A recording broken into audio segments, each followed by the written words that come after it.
Kung sino yung babaeng kasama mong magutom, yun din dapat ang kasama mong kumain. Mahalaga yung makita mo kung sino talaga yung willing magstay kahit wala ka pang maibigay. Yung hindi ka iiwan sa oras ng tagutom at hirap. Kasi kung kaya kanyang samahan sa struggle, mas deserve niya yung success mo. Minsan kasi madali lang sumama kapag masaya at maginhawa ang buhay, pero ang tunay na pagmamahal nasusukat sa mga panahong halos wala na kayong makain pero magkasama pa rin kayo. Dun mo makikita yung sincerity ng isang tao. Hindi mo kailangan ng partner na nandyan lang kapag may pera ka. Ang kailangan mo yung marunong makontento at marunong dumiskarte kasama ka.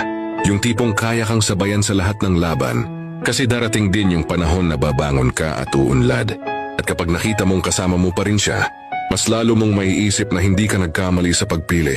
That kind of loyalty is priceless. Sa huli hindi yaman o ganda ng buhay ang sukatan. Ang sukatan ay kung sino yung hindi bumitaw ng pinakamahirap at siya pa rin kasama mo habang umaani ka na ng tagumpay. Yun ang tunay na pagmamahal.